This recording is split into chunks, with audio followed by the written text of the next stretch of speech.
습관성 유산은 교과서적으로는 그 임신 20주 이전에 3번의 유산이 되는 거를 습관성 유산이라고 해요. 근데 이제 그게 조금 더 세밀해지게 나눠지는 계기가 요즘 너무 나이들이 많아지니까 35세 이상은 유산력을 3번까지 가버리면 검사할 수 있는 기준들이 또 안 맞다 보니 가이드라인이 좀 바뀌었어요. 35세 이상은 2번까지. 그리고 35세 이전에도 심장이 뛰는 거를 보고 유산이 된 경우엔 2번부터라도 습관성 유산 검사를 하게끔 권하게 돼 있어요. 습관성 유산은 보편적으로 6개 분야로 이제 나눠서서 원인을 알고자 하는데요. 근데 그게 어떻게 보면 6개로 나눴지만 명확하게 습관성 유산이 원인이다라고 밝혀진 거는 사실 한 가지뿐이에요. 그 1번이 유전적인 문제. 부모가 가지고 있는 염색체 이상이라고 표현하기는 좀 그런데 이제 엄마 아빠들은 그 염색체를 가지고 있어서 생활하는데 아무 문제가 없는데 전이 위치가 조금 바뀐다든지 아니면은 서로 교환이 된다든지 이런 거에 사는데 문제 없었는데 생시각적으로 수정이 되고 난 다음에 우리 몸에서 이제 아가가 생기는 과정에서 이건 잘못된 염색체다라고 인지하는 경우, 그거와 실제로 정말 뭐 다운 증후군, 에드워드 증후군 이외에 숫자군 이상이 있는 경우는 유전적인 거가 1번이고요.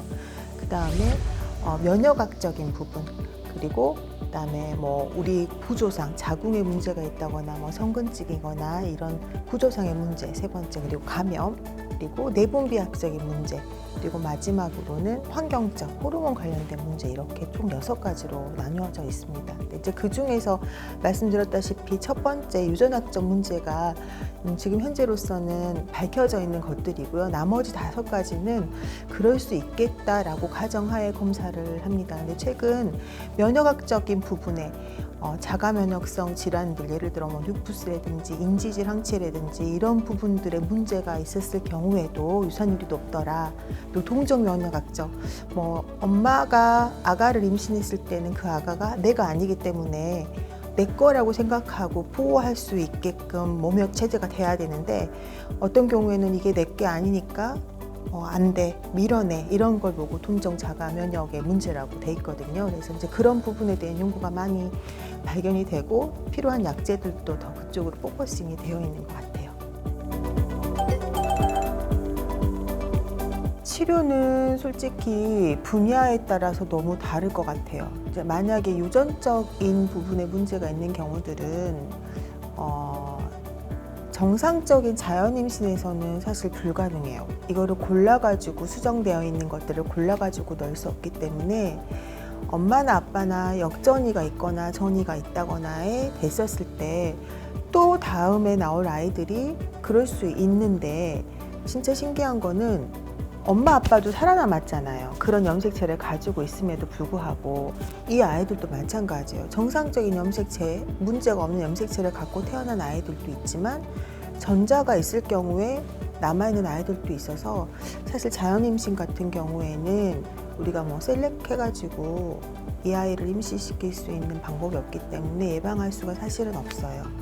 대신 정말 큰 유전적인 문제들, 아빠가 뭐 큰 이형성증이라든지 뭐 말판이라든지 이런 유전적인 엄마나 아빠가 그런 질환이 있으면 사실 태아에서 염색체 검사를 뭐 체열 한다든지 양수 검사를 한다든지 이런 식으로 해서 유전자 검사를 하는 방법이 있는데 그건 너무 멀리 간 이야기고요.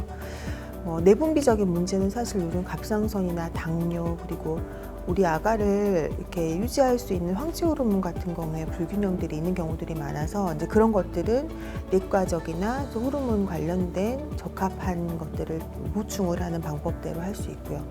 제일 흔한 건 사실 자궁에 뭐 혹이 있다거나 자궁 기형에 관련된 것들인 것 같아요. 뭐 근종 너무 다 잘 아시겠지만 근종이나 용종 같은 경우에 있으면 제거해야 될 것 같고, 자궁이 사실 방에 하나야 되는데 이렇게 나눠져 가지고 있는 쌍각자궁인 경우, 심한 경우에는 그 쌍각자궁은 조금 한 방으로 만들어지는 수술하는 경우들도 있고요.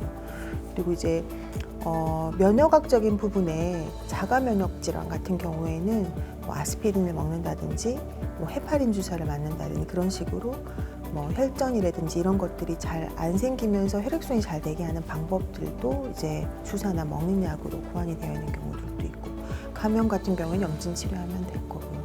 요즘 환경적인 문제들도 되게 많은 것 같아요. 그래서 뭐 술이나 담배, 뭐 카페인, 어떤 경우에는 마약, 뭐 다이어트 약 같은 경우, 그런 것들도 어떻게 보면 좀 정리를 하고서 아가를 갖는 게 사실은 뭐 유산력이라든지 이런 거에 좀 덜 나타날 수 있는 방법들이라고 볼 수 있을 것 같아요.